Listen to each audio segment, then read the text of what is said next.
You got it set at 28 minutes, 30 seconds. I Yep. think it needs to be at 58 minutes. Oh, you're doing 58? Yep. Oh, okay. Are you going straight through, or are we taking a break in the middle? No, we go straight through. Okay. We're not even going to catch our breath.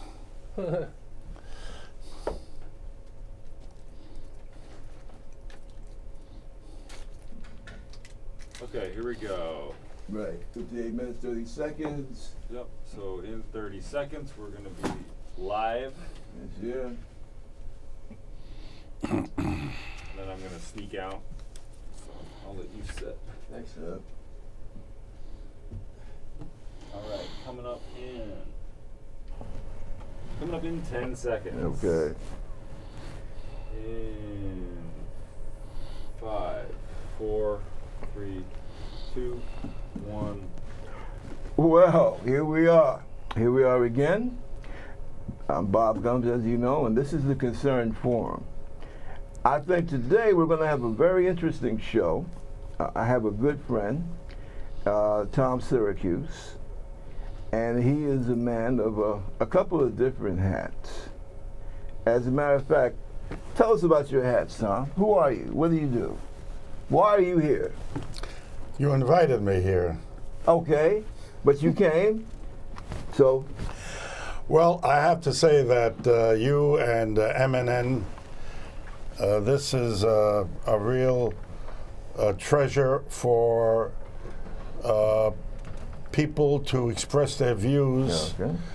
We have a mass media in this country controlled by corporate interests, and they are largely responsible for the low level of political consciousness among the American public. Okay. And it's outlets like Manhattan Neighbor Network and WBAI that are that provide an opportunity to present alternative views that are not dominated by the 1%. Tell me, and tell our listeners and our viewers, you're with the Green Party. What, how should I say, positions do you now hold? I know at one time you were kind of like, for here in Manhattan, you were like the chairman or something to that effect. What is your relationship with the Green Party now? Well, I used to be the chair of the Manhattan Greens, a local, a Green Party local here in Manhattan. Now I'm the secretary, Daniel Vila, who he's the chair, and he's running, by the way, for the seat that was vacated by, that's going to be vacated by Charlie Rangel. Charlie Rangel is retiring 13th Congressional District.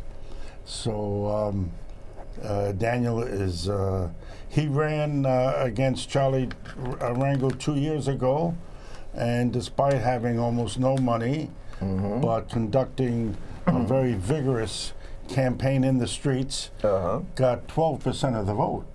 Okay. And he also, when he became chair of the Manhattan Greens, he was instrumental in putting out this news paper, Let me see that. the Green Action. We put that out every 3 or 4 months. I see. And I'm also chair of the Committee to Protect Rent-Controlled Tenants. Here, here. As you know, there is a crisis, a housing crisis. There is really no available affordable housing for low and moderate income people who are not already in some kind of subsidized or rent-regulated housing. So new people coming into the city with low and moderate incomes, they're facing a crisis. It's almost impossible for them to find a place to live. Very good points. Now, let our viewers know, for the sake of transparency, that I myself, for a period of about 4 years, was a member of the Green Party. I am now a fully registered Democrat, which I was originally, before I joined the Green Party. And then I left in '07, and I participated in the campaign for Barack Obama. At that time, I didn't do too much campaigning because I was crippled from an injury I had received while I was in the Gulf War. Now, I also have to say, along with being a registered Democrat, that I am a fervent supporter of Bernie Sanders.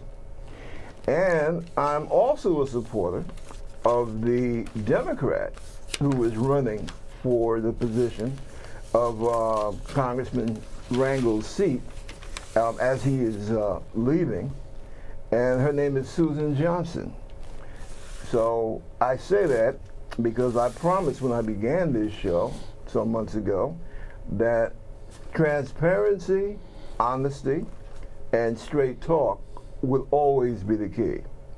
Now, one thing I want to say, the early part of the show, I always throw in my little 2 cents. At this point, I would probably say it's probably a penny and a half. I'm very concerned, and my concerns, I think, should be shared by every American, everybody that believes in what this country is supposed to stand for. And I speak no less of the candidacy on the Republican ticket of Mr. Donald Trump. Now, both Tom and myself, and I'm sure most of you out there, are native New Yorkers. And being such, we know Donald Trump. We know him quite well from his antics, both good and bad. Now, I will say that there are certain points to Donald's platform that I do happen to agree with. I think that our trade deals we make are terrible. I think that we have done a very good job on turning ourselves into a place where with a basically dying middle class. And the trade agreements that we have made that put Americans out of work with no recompense, that's a large part of our problem. And he's right about that.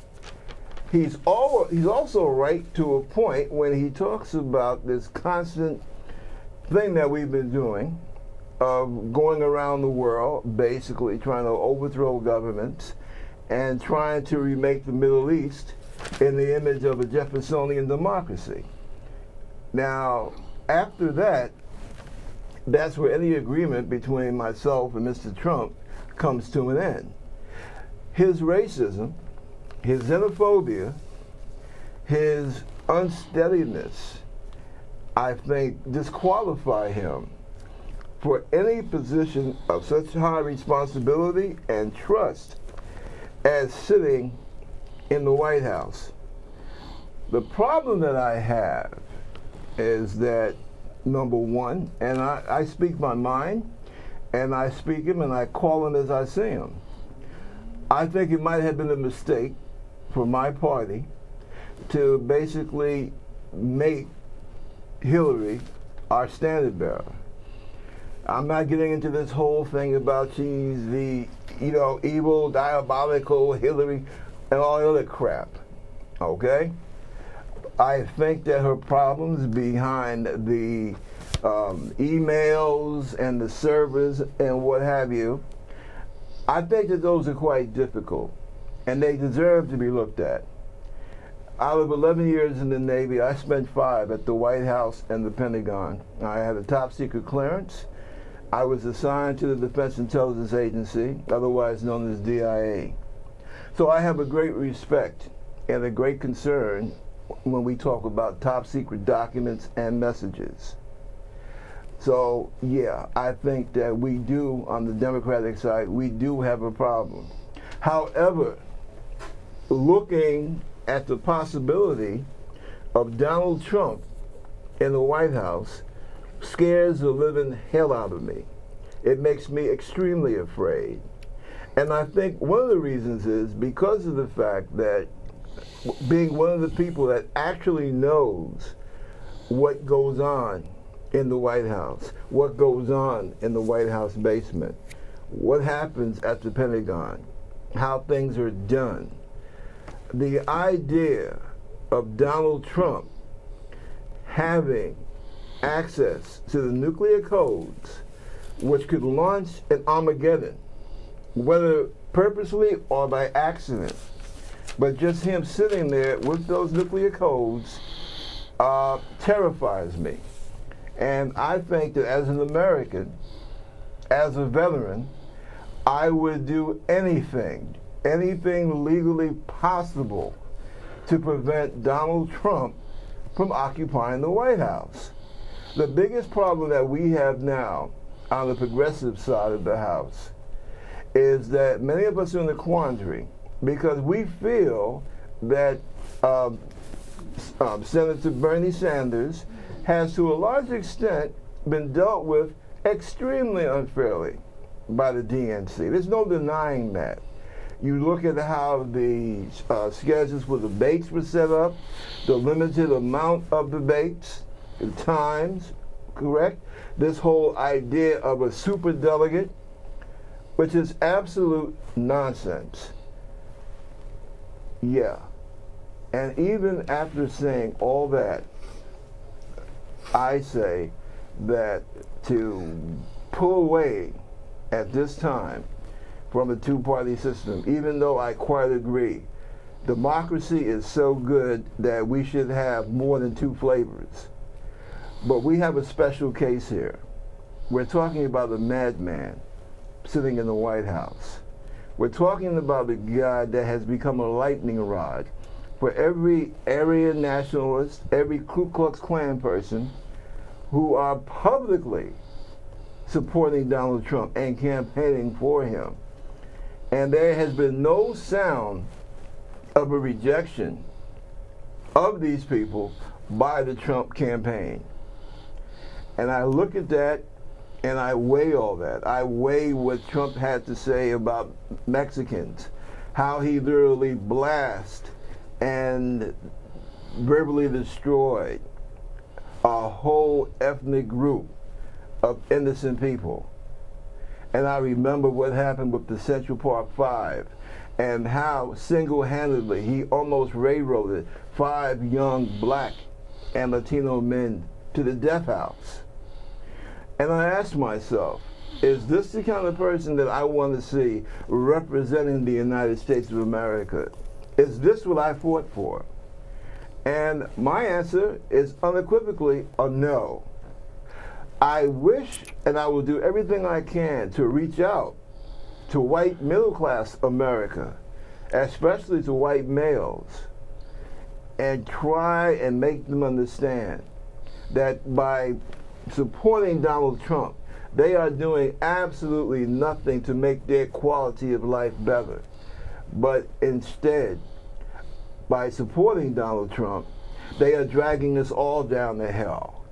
And I think that that's something that needs to be said. And that, I believe, is where you'll find the difference between myself and my guest, who is, in the name of transparency, my very good friend. But at this point, I say anything, anyone, than Donald Trump. I had to get that off my chest, and I'm quite sure that my guest probably has quite a few things to say in rebuttal. Well, if you want to find out what the Greens feel about what you just said and what the Green platform is, I suggest that you key in manhattangreens.org. You will see our the latest issue of our newspaper, in which there's a whole article about what you're talking about. It's called "The Old Lesser of Two Evils Trick Again," and also if you want to find out about our national platform, greenparty.org, or the state gpny.org. Okay. Now, I want to go to that article about about what you've been talking about. That as bad as the Democratic Party is, we have to vote for them because they are the lesser of the two evils, and if we don't, we're going to get a monster into the White House, Donald Trump. Now, this is nothing new that the Democratic Party has put out to try to get people to vote for Democratic. Do you remember Barry Goldwater in 1964? I hate to admit it, but Well, that was the I remember that. That was the same argument. If you vote for Barry Goldwater with his, in fact, you actually used the phrase just now, with his finger on the nuclear power, the nuclear nuclear codes button, that he may very well push it, and that he was a warmonger, and that we had no choice but to vote for the Democratic Party. And of course, so we get oh my. Are you talking about the fact that President LBJ, Yeah. John. So we get Johnson in, who turns out to be a warmonger, and who got us into that horrible, disastrous quagmire, increased it, and caused untold destruction and suffering, not only within, for the people of Vietnam, but how many American lives were lost, or how many American soldiers were permanently maimed, and it split the country. And Johnson himself, it split the Democratic Party, and he had to decide not to run again. So, and this has been, the Republicans do the same thing to the conservatives. You better vote for the conservatives, because if you don't, you'll get some left-winger in as the Democratic president. Yeah. You know what they say about what they say about Obama, that he really is a closet communist, and that if he before he got elected, they would say that if you vote for the Democrats, being a black man, Obama would favor the blacks over the whites. He would divide the country. Well, obviously that didn't happen. Blah, blah, blah, blah. So all I can say is that the Democratic Party this time around has found the perfect monster in Donald Trump. He's been characterized as the 21st century reincarnation of Hitler. Well, Tom, number one, let me first of all, again, for the cause of sake of transparency, and I'm really, I'm really talking of, letting people in on some secrets here. But not only am I a Navy veteran of the Gulf War, I'm also an Army veteran of Vietnam, of the Vietnam War. And I understand where you're coming from with that, but it was a mistake. LBJ lived to regret publicly, both him and the Secretary of Defense McNamara both lived long enough to regret and admit that Vietnam was a mistake and that they should have stuck with the game plan that Jack Kennedy and Bobby Kennedy had, which was to get the hell out of Southeast Asia, number one. Number two, in spite of that, Vietnam turned into a dirty, filthy quagmire. But under Goldwater, we would have probably, we don't know what would have happened because Goldwater was intent upon using nuclear weapons. Now, can you imagine what would have happened under a Goldwater presidency?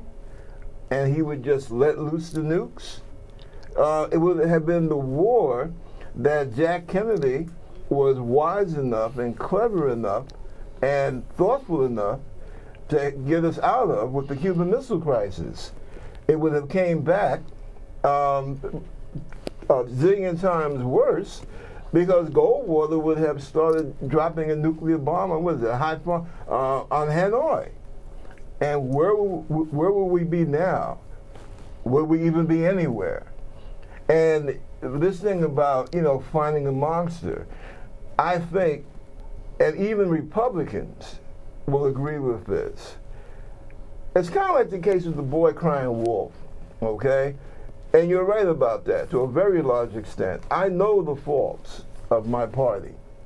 And you're right. We always, the politicians in the Democratic Party, they always manage to play this game. Well, look, if you don't go with us, you're going to get this maniac that's going to have us at war, and it's going to take away Social Security.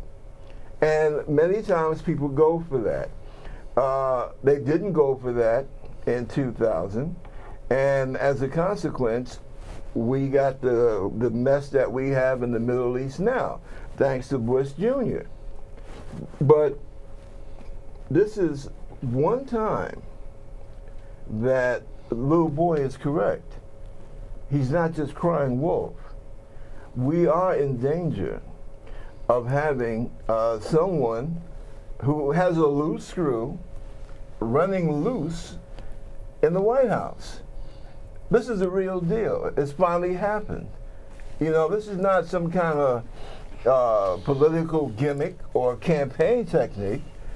This guy is off of his rocker. That's why I'm working now for the 2nd of July, this coming July, to have a demonstration against Donald Trump and against his racism. See, the thing that's so dangerous, people talk about a trade war.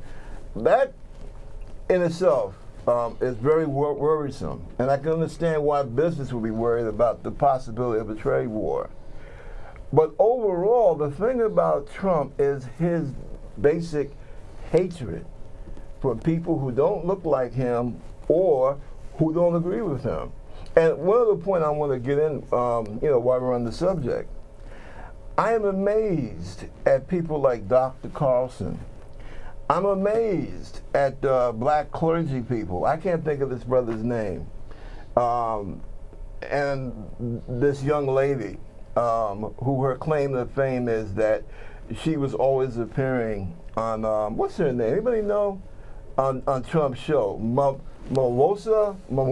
So, I can't think of her name. But many times she even acts as a spokesman for Trump. And folks like that amaze me. African Americans like that, I call them, I don't call them Uncle Toms, because if you look into the research of Uncle Tom, you might be surprised. But I call those people basically kind of like Judas goats. You have one goat that leads the rest of the herd right to the slaughterhouse. That's how I look at black and brown people that associate themselves with Donald Trump. And I also look at the Republican Party. Now you have the Speaker of the House, Ryan, and this guy, he's trying to do the smart thing. That's why he hasn't come out and given Trump his endorsement. because he's looking down the road and he doesn't want his name tied to whatever happens with a Donald Trump. And frankly, I think that the damage, the greater damage, is having this guy in the race, in this race for the presidency. Whether he wins or not, he has done immense damage to social relations in this country. You know, you got 17% of the American people, mostly down south, that want to secede from the Union. And see, these are the kind of people that Trump appeals to the most. All right, you got another 17% that think that Lincoln was wrong to issue the Emancipation Proclamation. Now, that's the thing that when I differ, even when I was a member of the Green Party, I would differ because I don't think that progressives understand what has happened out there in the rest of the country. We have some serious problems. It's no accident that it seems like wherever Trump goes, violence just pops up, because that is his environment. The hate that we have in this country. And I dare say that that is the problem we find among the white middle class. Working guys, I'm sorry, I should say white working class guys, because they feel that they have been left out.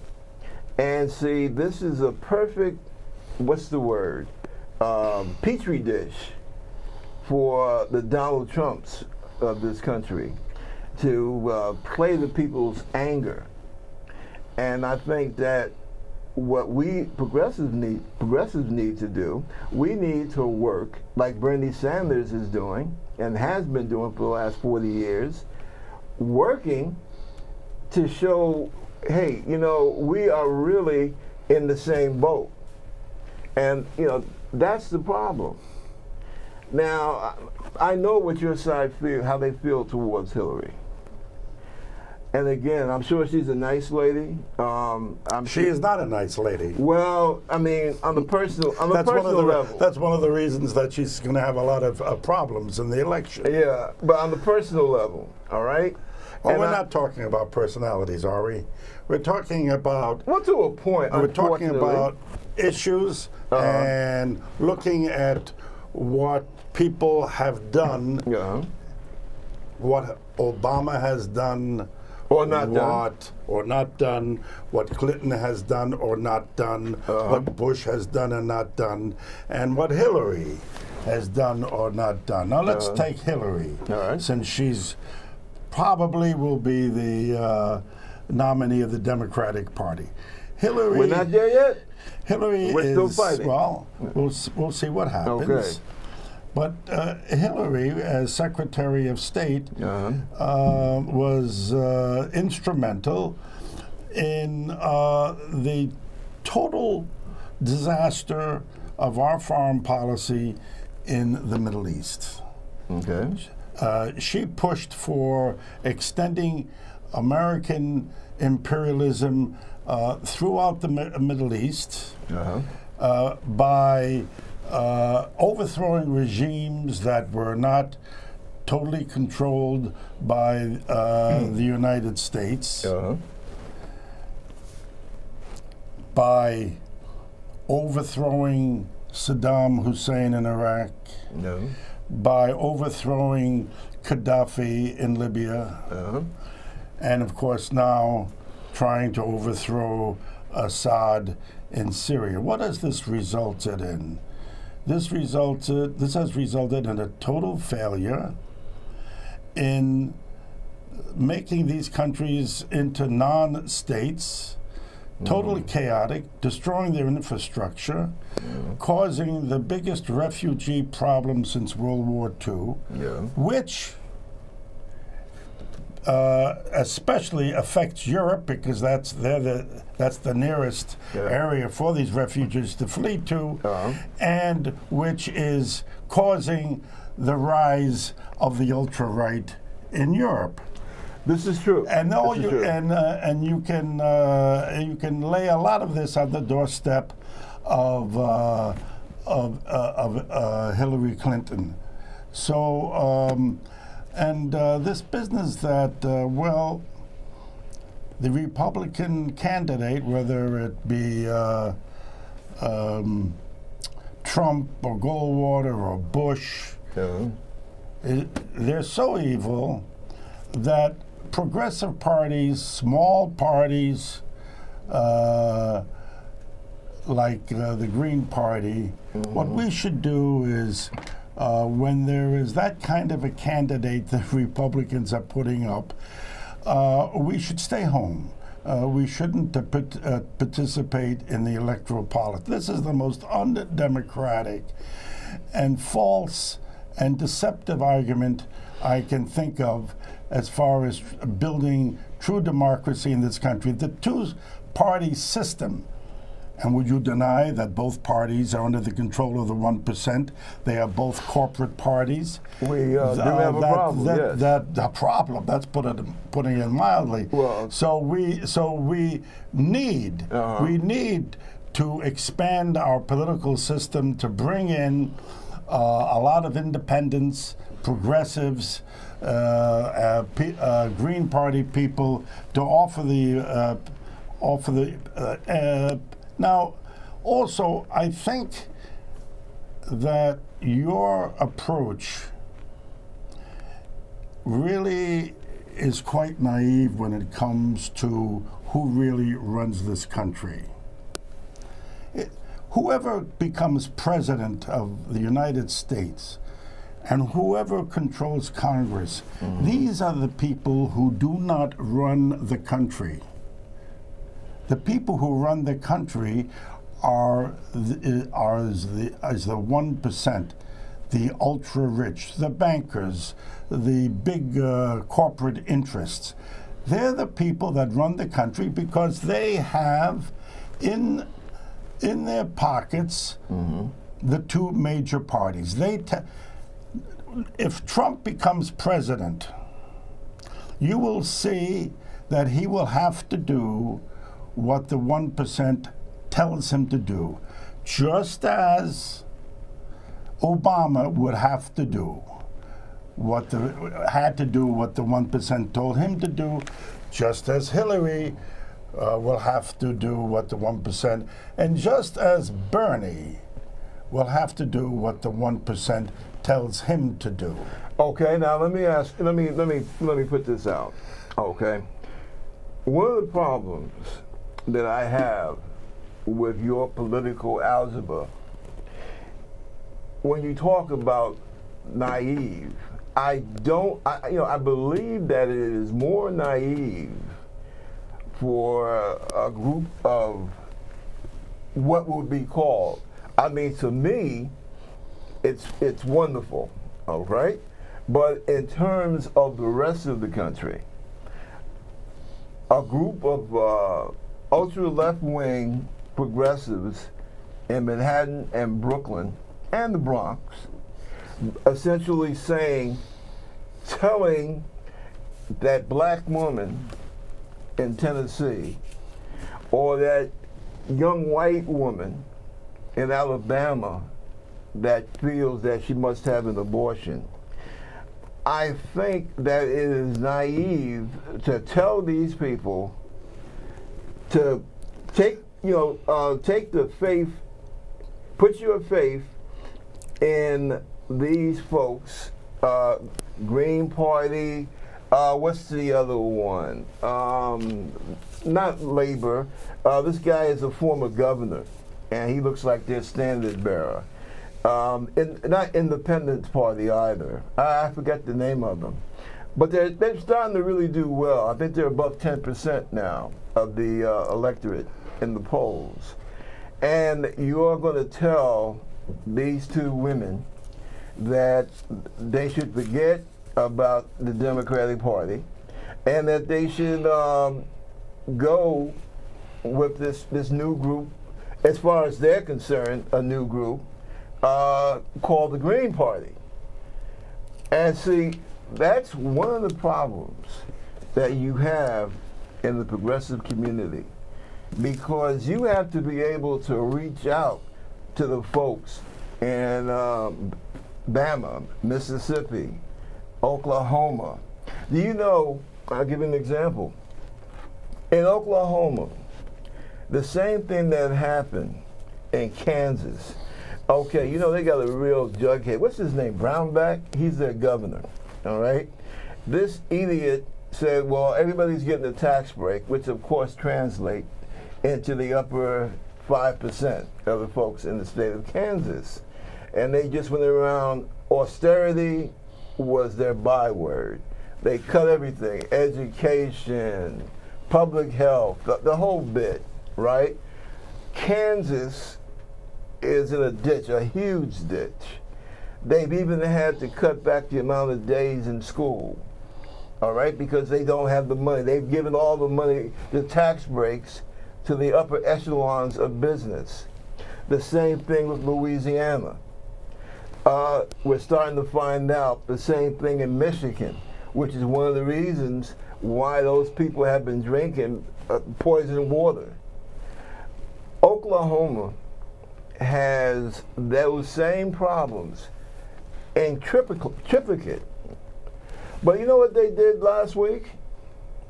The assembly got together, their state assembly got together, and they passed a bill, basically, it's an unconstitutional bill. Don't know what's going to happen the first time it goes to court. But they took the time to pass a bill making abortion illegal, all right? Also the same thing with the bathroom situation with, what is it? Transgender. Yeah, transgender people. Yeah. Now, a couple of Republicans, they said they were so embarrassed that they just couldn't vote. They were like speechless. But the guy said, this is what the world sees. Now, the Democrats, unfortunately, are a small minority. They've been fighting the good fight. A minority, did you just say? A very small minority in the assembly in Oklahoma. Oh, in Oklahoma. Yeah. And see, this is the point that I'm trying to make. That there is, you know, it does but make Oklahoma a difference. does not decide the presidential elections. You know that the Democratic registration is twice that nationally than the Republican registration. Yeah. So why is it that from the national elections, they often find it difficult to win? Because they do not really sharply differentiate themselves from the Republicans, and people realize this. And your statement that a bunch of ultra left Greens from New York is telling other people throughout. First of all, the Green Party is present throughout the country. And will probably be on the ballot of all 50 states. And secondly, the Bernie Sanders campaign has shown that the attitudes of millions and millions of Americans have changed regarding the political establishment. Oh, no doubt. They no longer will buy this business of the lesser of the two evils, and you have blacks and women and whites. How do you explain that Bernie Sanders has done very well in white states where there are very few comparative speaking, there aren't large black voting blocks. So he is tapping in to a rejection of the two-party system. Now, unfortunately, the question comes, what are these people going to do that have rejected the established two-party system? Mm-hmm. What are they going to do if Bernie does lose the Democratic nomination? Good question. And telling these people, well, let's go with Bob Gumbs and vote the lesser of the two evils. Let's vote for Hillary. What are these? I don't think these Bernie Sanders people are going to buy that. And we're hoping Go ahead, 'cause I got a that they statement on will break with this idea of the lesser of the two evils, that they have no choice, that they do have a choice, and that they will vote for independent leftist parties like the Green Party. Now that you've said that, because I know that that's what you wanted to get off your chest. I know you better than you think I know you. Okay? And I'm going to tell you something that might surprise you, especially me being a registered Democrat. But everything to what you have just said, you do have a point. Okay? No denying it. I have seen the problems with the party, the way the party is set up, okay? Here in New York, I think we have a terrible situation here among the party. It needs to be cleaned up. And I also believe that having a third party and a fourth party, and maybe even a viable fifth party, I think it would do nothing but help the Democratic Party. I think that when you get right down to it, the Democratic Party, what it's supposed to stand for, good, practical, sound ideas on the relationship between people and government. And that idea, the main idea being that under our form of government, the people are the government. And unfortunately, that has been forgotten. So all that what you're saying, I go with you. It hasn't been forgotten. Okay. It was never there. From the very I know, from the founding beginning of this country. Yeah, I understand that. The I hear founders that. of this country and the two-party system never believed in democracy. I heard that also. In fact, the word democracy is not even mentioned either in our Declaration of Independence or the preamble to the Constitution. However, and understood. this business, well, let's go. Somehow we've lost our way, and we should go back to our democratic principles is a complete misreading of the history of American history. Right.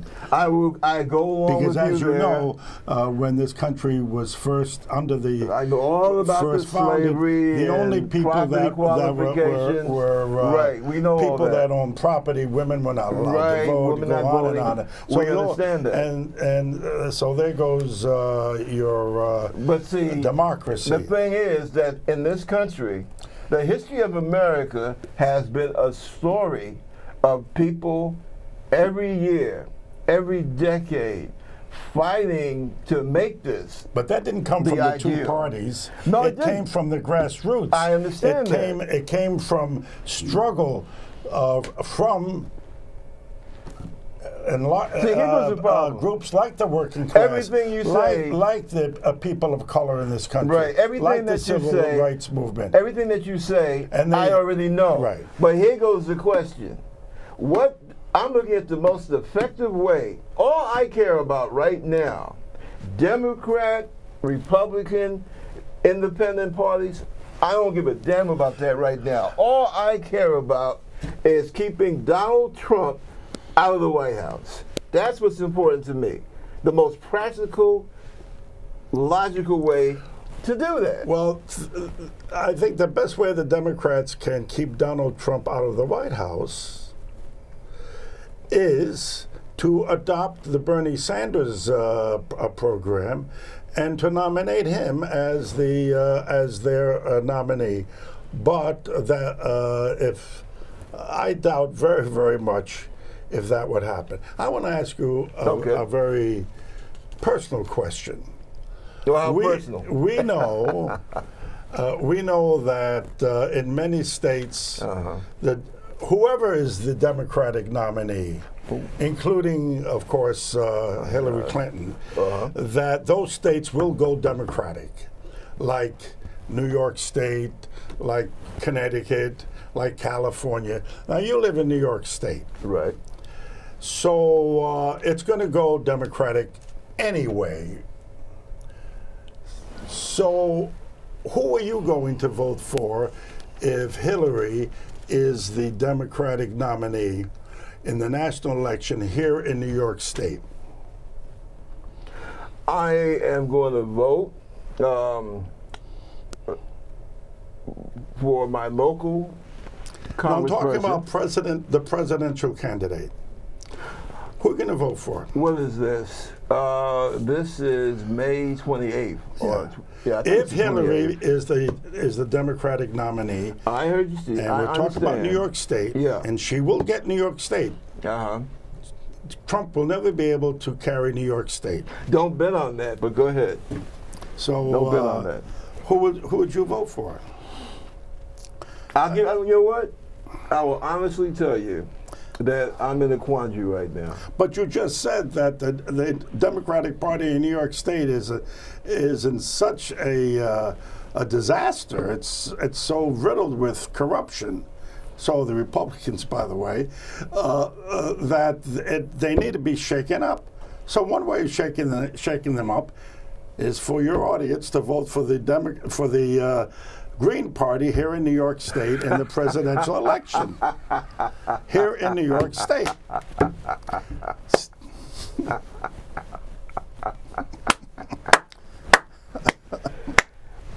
You heard it here, folks. You heard it here first.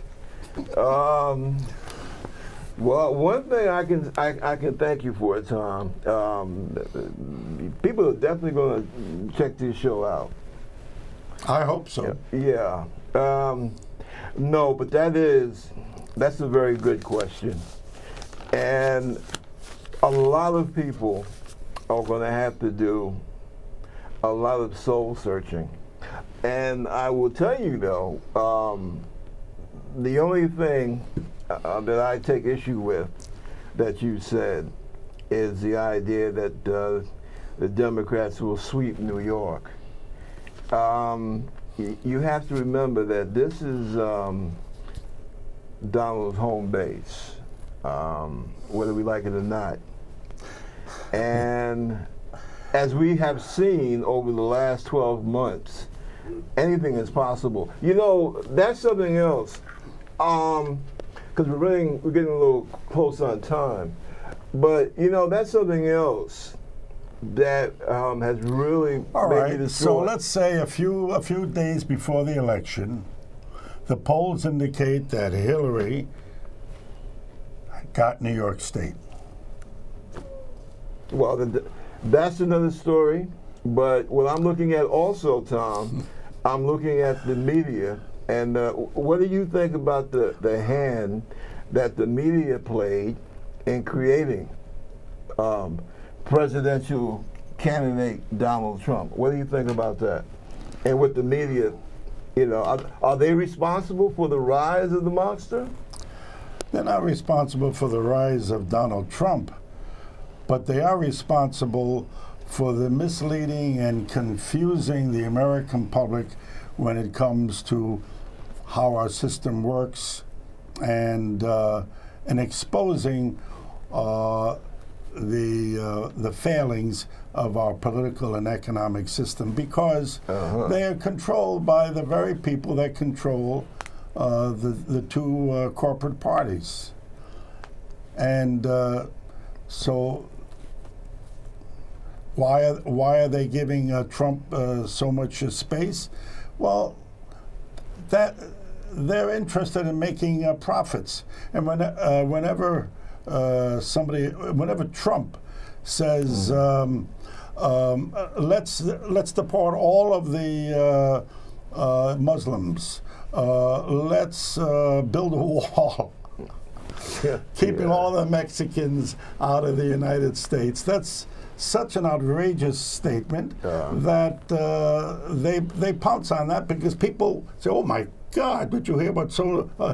They'll watch these this distortion of what the news really is about. Well, that's a good point. But let me ask you something else, because you just put me in mind of And something. by the way, if Trump gets in, he will never build a wall to keep out cheap, undocumented labor from Mexico, because then he would have to answer for the huge agribusiness sector of our economy. Okay. They depend upon cheap, undocumented labor to pick our vegetables and fruit in the hot salads sun, and all that good stuff. among other Let things. me ask you something, though.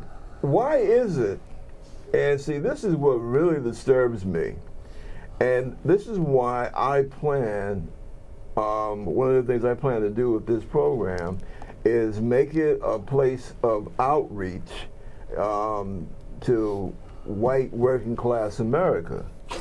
And that is this. Don't you think it's dangerous and it's sad that Trump has been able, he has destroyed the Republican Party.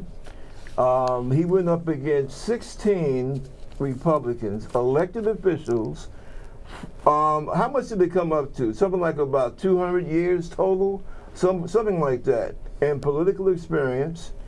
And he blew them all away. He destroyed the Bush family machine. This guy, unfortunately, when it comes to politics, he is not a joke. My question to you and the Green Party is why, when you got what we like to see as a nut who talks about building a wall, and he did something else that really burns me up as a Navy veteran, and I'm still shocked at why white working class guys let him get away with it. Irregardless of what I think of John McCain's political views on certain subjects, he is a hero. He is an American hero. He is a naval hero. And I'm still trying to understand why white working class guys, the guys that make up a large part of our military, that's where we come from. Working class black, Latinos, and working class white guys. How could they be so loving and accepting and cheering for a guy that made the comment about John McCain not being a hero? And it's okay. Why is that? Why are these people following behind this guy, this maniac? Well, I don't think it's okay to denigrate those people, veterans. Who will capture you? I do not think that, and I don't think that the white working class agrees with that. But Trump, Trump has hit upon so many other issues, and he has given them a reason, however false it is, why they have seen their own economic position in this country collapse.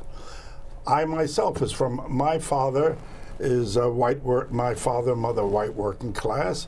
He was a truck driver. And and there was a time after World War II when the United States had dominance over the world markets, with the exception of the Soviet bloc. Okay. And that did filter down to the working class, particularly the white working class. Right. And so he was able to save a little money and buy a little house and move out of the inner city apartment, and That's what people did. Were able to do. when I graduated from high school, the state universities were free. That's on the Green Party platform, by the way. Is that on the Democratic Party platform? Is that on? In what form? In what form? Building a stable middle class? No, to make all higher public education, all of the public universities free, no tuition. That's what Bernie is. Bernie says that, but what has the Democratic Party Well, said? that's what we're going to try and get on the platform. Anyway, it was at one time, and I was able to take advantage of that. Right. And then when I graduated from college, they had rent control here in New York City. At that time, the city was in bad financial straits, and people were moving out. And I was able to get my own apartment, afford to get my own apartment under rent control. Listen. All of that no longer exists. So the white working class, they are justifiably angry. Now, how do you explain their position? The Democratic Party is responsible, as well as the Republican Party. But you don't see race. Excuse me a second. You don't see race as being a factor? Of course, race is a big factor. With a black president? I remember the signs that were held. This was in 08. But Obama, 08 time. Obama, instead of providing a program that would benefit both white and black working class, did not do that. So he is partly responsible for the anger of the white working class. And there are a lot of blacks who are not middle class, who did not do that well under the Obama or the Clinton administration, and some of them may vote for Trump. Well, because look, they any person, especially they don't have this political that is our challenge. That is your challenge, to raise the political consciousness of the working class, white and black and Latino. I agree with you, but I do see race as playing a big factor. I go by what they tell us, okay? As you travel through the South, and what do you hear? I can't see myself voting for a black man. So, to a large extent, and I know this might be controversial, but to a large extent, on the white working class side, especially in the South, where the conditions there are so miserable. You know, look at West Virginia, for God's sake. They have themselves to blame. Who has themselves to? You mean the white working class? They're blaming, people that have. You're blaming the white working class for their position? To a certain extent, because if you vote Republican, okay, the Republican, their platform is about looking out for the 1%. And if they voted Democratic, their position would be better. There have been Democrats out there that have actually tried to stick to the plan. Well, there's no evidence of that. There's no evidence of that whatsoever. Okay, folks. As you can see, we've had a very lively exchange of ideas. I'm sorry that our time is starting to run so short. But don't worry. Mr. Siracuse will be back on this program again. I hope we get responses from the audience about our conversation. I think you might get some responses. Just like I was saying, I've been getting them in Facebook. But I want to thank you folks for tuning in. And this is the Concerned Forum. And have a great Memorial Day weekend. Think about a veteran. Have a great day. All right. What do you think? I thought it was great. I thought it was a lot of things I didn't know, and I'm fairly well read. I'm a bit of a political junkie. Yeah. I thought it leaves a lot of food for thought. Having people call in would be interesting. To consider making time for that in the future. Yes, yes indeed. But I think the issues covered are of interest to just about anybody who's worth talking to. Okay. Not everyone's worth talking to. They're set in their ways and they're. Yeah. But I think the people. It would be good for people who could swing either way, both sides. You know, the people that you have a chance to reach. Right. I think it would be very good for them to watch this. I mean, everyone should, but those people in particular that are voting a particular way because maybe they don't know. So I think it's good.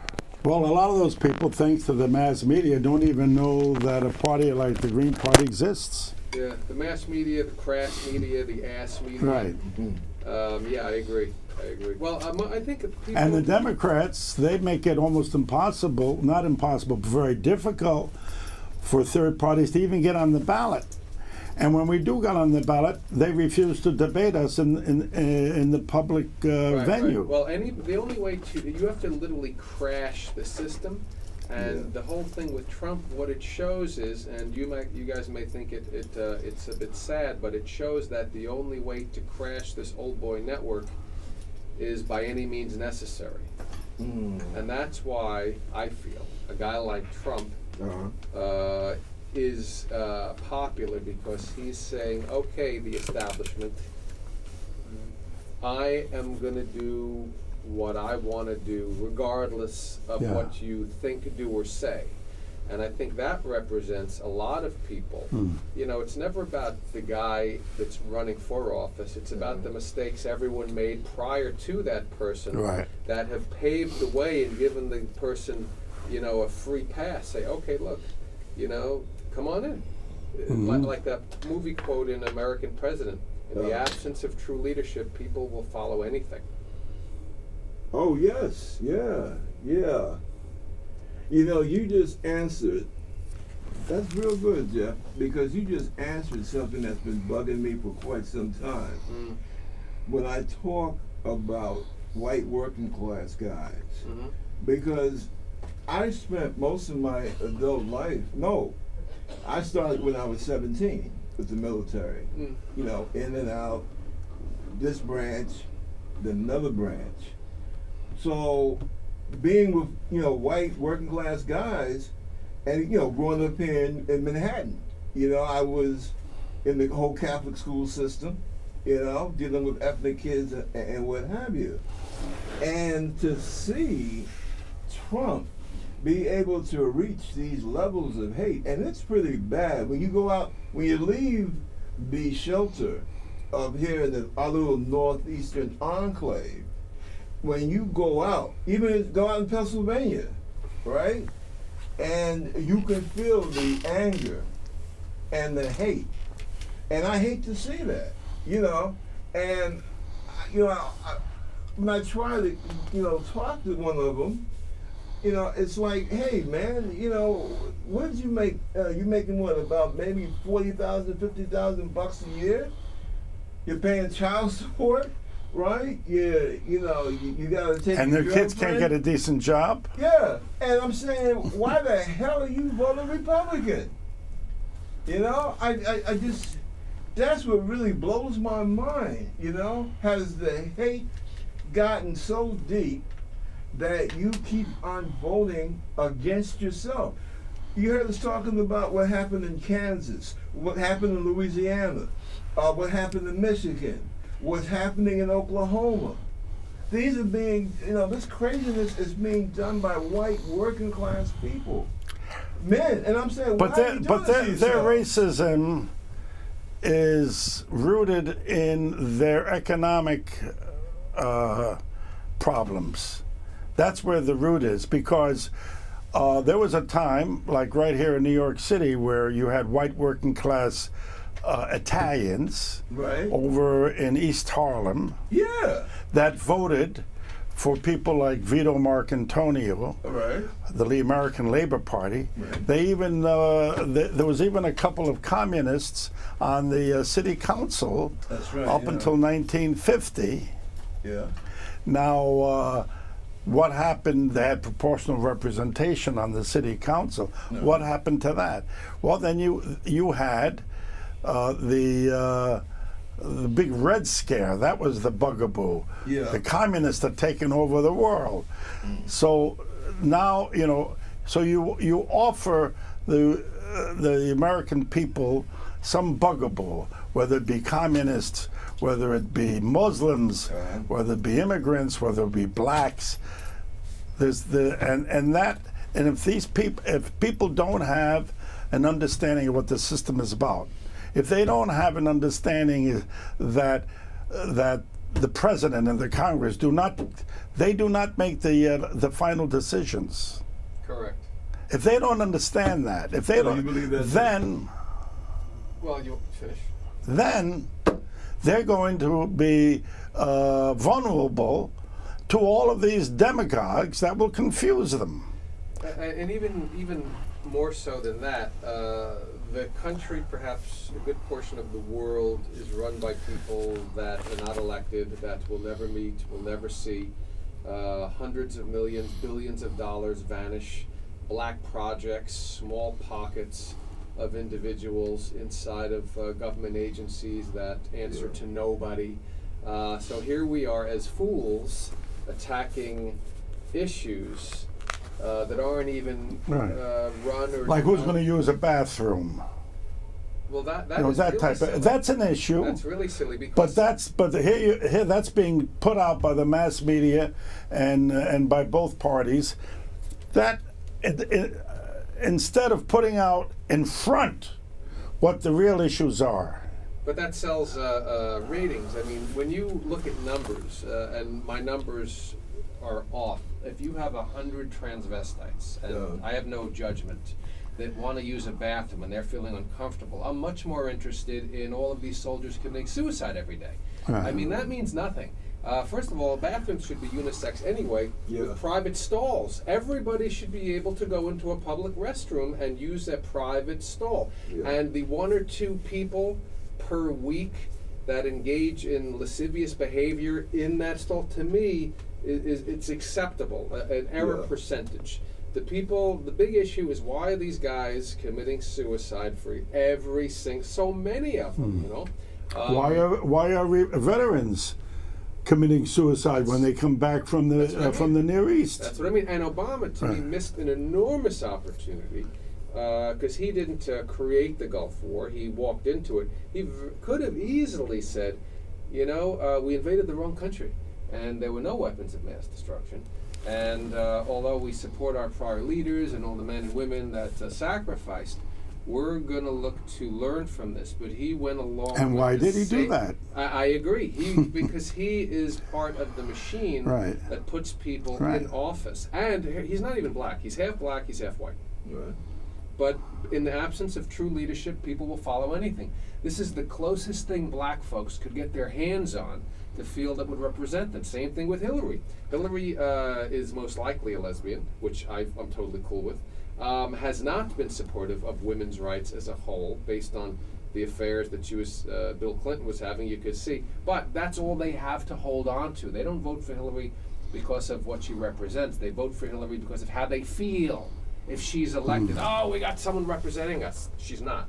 But it's the closest thing they could get their hands on. How about her husband? Here he decimated many black families by the so-called welfare reform. It goes back to Lyndon Johnson. Right. Though. He was part of the machine, the problem. It goes back very But they far. managed to convince, by showing up at black churches and playing the saxophone and all this shit, they managed to convince people that, they're on their side. Now let me ask you. See, this is the point that I was making earlier. Now, what I was saying about, out of the 11 years, that I was at that part, and I was saying out of the 11 years, I spent 5 at the White House and the Pentagon, and that's my thing about Donald Trump. I had to go through the clearance process. It took a little bit over a year. Okay, that's how deep they go into my background. CIA, FBI, right? And the state police of every state that I had lived in up until the time that I had applied. And then when I got there, you know, I find myself typing up stuff, right? And then being told, do such and such so that it can make the 6 o'clock news. I mean, you know, this 6 and 7 o'clock news. And I looked at my commander, lieutenant commander, everybody called him Smitty. And I said, Smitty, what are you giving me? And because he saw the shock in my face. And he said, I just gave you top secret document information that has been filtered, and I'm ordering you to give it to ABC, NBC, and CBS. And I kind of freaked. And he said, yeah, you're in the big time now. This is where the news is made. And it was about a landmine in the harbor of Corinto that blew up a Soviet ship that was making a delivery to the what was the name of the freedom government? Not the ones that the Americans supported, not the Contras. You mean Nicaragua? Yeah, the Sandinistas. Yeah. Right, and because the Soviets were supplying them, and somehow a mine turned up in a harbor, and it blew up a ship that was delivering the supplies, and about 4 Russian sailors got killed. And you know, being a sailor myself, that kind of bothered me. And then that's when I got into the whole thing about, you know, lying to the public, number one. Number two, the fact that America talks about international law and order, but we refuse to become a member of the World Court. And the World Court had judged us to be guilty, and Reagan basically gave them that, you know. And it got deeper and deeper. You know, I used to walk behind the guy sometimes that was carrying the so-called football. Actually, it's a briefcase. And it's not about pushing the button, it's about the codes. The president has these codes. And that's what I mean when I say, because I've seen how the world works up close and personal, the idea of Donald Trump having access to all that, you know, and I'm not joking, since the first week of April, I have not had, swear to God, I have not had one decent night's sleep, because this thing has been on my mind so much. The idea that this baboon being in the secure rooms where I was, having access to information that I had. Oh, by the way, that story I told you, I believe that now that's public consumption. But at the time, this was back like in 83, that was top secret. Okay? So I'm not joking when I say that, and see, somebody trying to get you guys on your side of the fence to understand that this is something we don't want to play political games with this. But you're falling into that trap. It's not, see, just, okay, boom, see, you just said it. This is not about the trap. We're not playing the trap. We're talking about the survival of us as a species on this planet. That is a false way of looking at it. Tom, that's the only way to Donald look Trump at it. is not going to bring about the end of the world. Well, He might not mean to. Well, here's what I think. And if he even goes in that direction, he'll be taken out. Yeah. Well, People of course, everybody is a potential mass murderer, so we can't say that he would or we wouldn't. I don't think there's any greater risk with him, but a guy, I don't mean to oversimplify things, but a guy that is very interested in developing resorts and tourism all over the world has no motivation to destroy it so fast.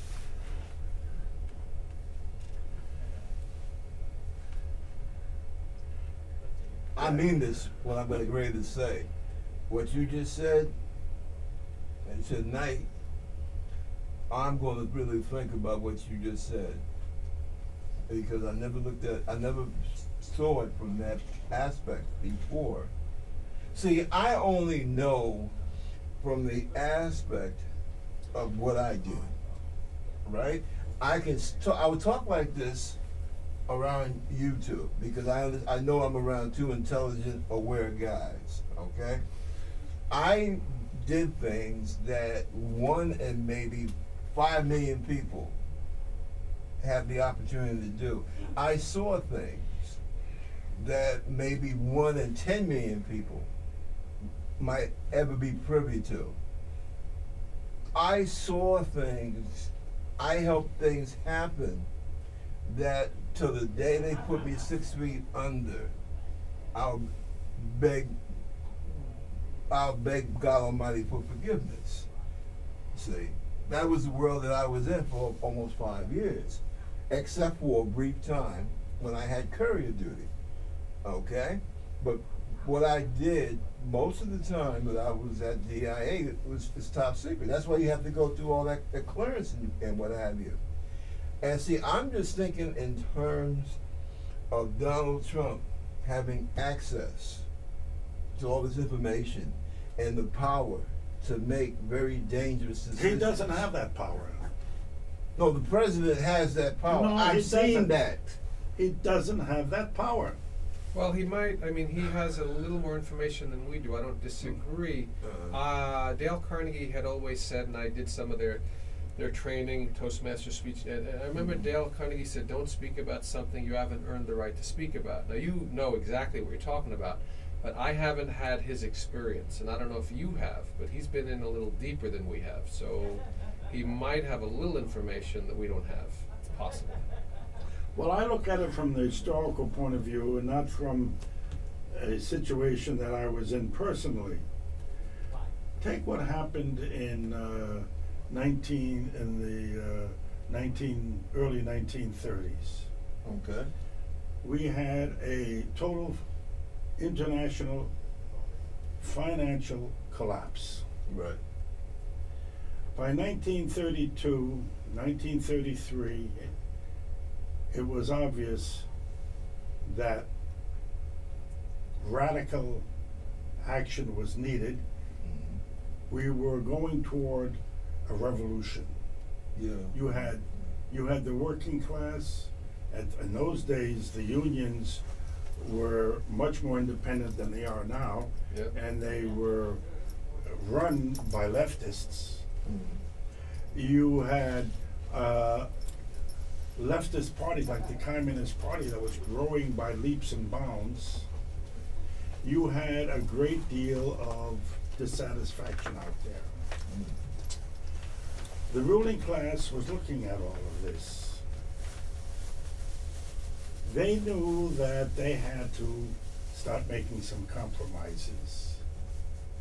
So they got together with the Roosevelt administration and they made some compromises.